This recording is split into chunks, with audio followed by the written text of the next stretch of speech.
اس لیے میں بہت دور تک دیکھ سکتا تھا۔ میں دل ہی دل میں دعا مانگتا رہا کہ اے پاک پروردگار، اس مرتبہ میری عزت رکھنا، اتنی محنت کا کچھ تو صلہ ملنا چاہیے۔ ہانکا کرنے والوں کے ڈھول اور کنستر بجانے کی دھیمی دھیمی آوازیں سنائی دینے لگیں جو وقت گزرنے کے ساتھ ساتھ بڑھتی جا رہی تھی۔ اس کے ساتھ ہی میرے جسم میں لہو کی گردش تیز ہو گئی۔ یہ تیسرا موقع تھا کہ میں شیر کا شکار کرنے کے لیے جان توڑ کوشش کر رہا تھا۔ اچانک بھیلوں کے چیخنے اور ڈھول کی ڈم ڈم کے ساتھ شیر کی ہلکی سی دھاڑ سنائی دی۔ پھر دور ہی سے مجھے ایک سٹاپر کا اشارہ بھی نظر آیا کہ شیر میری ہی طرف آ رہا ہے۔ ڈھول کی آوازیں ہر طرف سے ہمارے قریب آتی جا رہی تھیں، لیکن اب شیر خاموش ہو چکا تھا، اس لیے اندازہ نہیں ہو پا رہا تھا کہ وہ کس طرف ہے۔ میں دم سادے بہت غور سے ارد گرد کا جائزہ لے رہا تھا۔ اچانک کافی دور درختوں کے عقب سے شیر نکل کر سامنے آ گیا۔ وہ مجھ سے خاصے فاصلے پر تھا، لیکن میں اسے شاہانہ چال چلتے ہوئے صاف دیکھ رہا تھا۔ جب شیر قریب آ گیا تو میں نے دیکھا کہ وہ انتہائی خوبصورت اور صحت مند جانور ہے۔ صبح کی دھوپ میں اس کی سنہری جلد پر بنی کالی دھاریاں چمک رہی تھیں۔ جانور جس قدر صحت مند اور مضبوط ہوتا ہے، اتنا ہی چوکنا، خبردار اور خونخوار ہوتا ہے۔ وہ شیر چاروں طرف دیکھتا ہوا مطمئن انداز میں چلتا آ رہا تھا۔ میں نے اپنی رائفل کی نال اس کی جانب سیدھی کی اور انتظار کرنے لگا کہ وہ کم از کم 75 گز میرے قریب آ جائے۔ اس وقت مجھے نہ جانے کیا ہو گیا تھا کہ شیر مطلوبہ رینج میں آ گیا، لیکن اس کے باوجود میں نے گولی نہیں چلائی۔ میں گویا اس جنگل کے بادشاہ کے سامنے مبہوت سا ہو گیا تھا۔ میں نے اپنی پوری زندگی میں ایک جنگلی شیر کو اس قدر قریب آزاد حالت میں نہیں دیکھا تھا۔ وہ مجھ سے 50 گز کے فاصلے پر پہنچ چکا تھا اور ایک دم رک گیا۔ شاید اسے اپنے قریب میری موجودگی کا شبہ ہو گیا تھا۔ یکا یک اس کا جسم تن گیا۔ وہ نیم واد جبڑے سے بھپکیاں نکالتا ہوا ادھر ادھر دیکھنے لگا اور پھر سامنے ہی موجود درخت پر اس نے مجھے دیکھ لیا۔ ہماری آنکھیں چار ہوئیں۔ مجھے اس کی آنکھوں میں حیرت اور غصے کے جذبات ابلتے نظر آئے۔ میں ایک لمحے کے لیے اپنی جگہ برف کی طرح جم گیا۔ مجھے ایسا محسوس ہوا جیسے موت میرے سامنے کھڑی ہے۔ اس کی آنکھوں کی چمک میرے وجود میں پھریریاں سی دوڑا گئی۔ میری رائفل کی بیرل بدستور اس کی طرف تھی، میری نگاہ اس پر گڑی تھی۔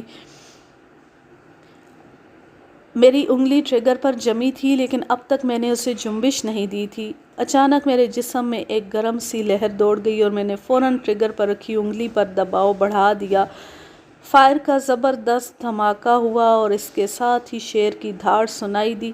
تھوڑی دیر کے لیے میں اپنے حواس میں نہ رہا۔ اچانک بھیلوں کے شور نے گویا مجھے جھنجھوڑ کر رکھ دیا۔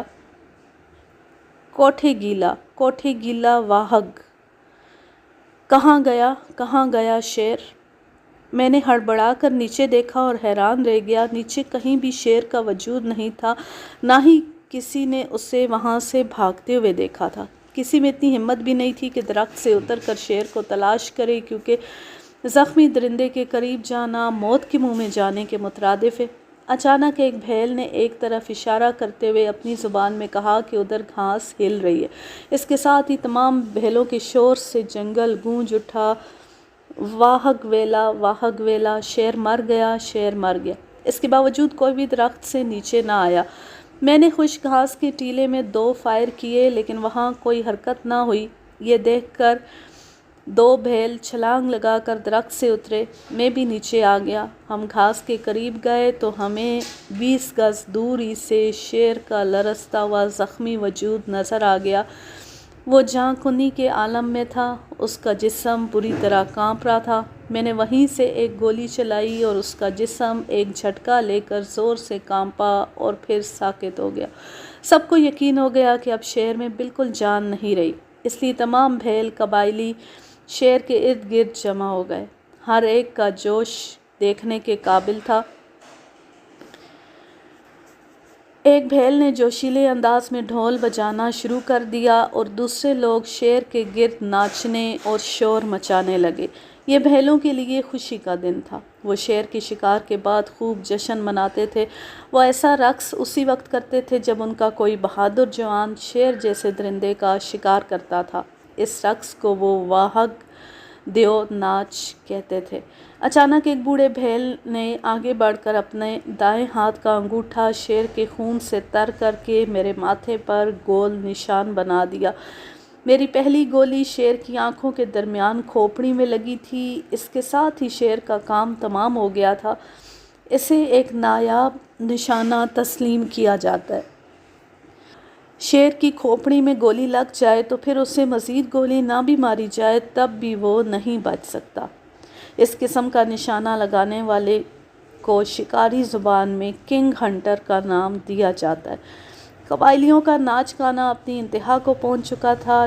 میں بھی ان کے ساتھ مل کر بھنگڑا ڈالنے لگا۔ جب تمام لوگ تھک گئے تو میں شیر کو اٹھوا کر اپنے خیمے میں لے گیا۔ میں نے اس کی پیمائش کی۔ اس کا قد سر سے دم تک 9 فٹ 6 انچ تھا۔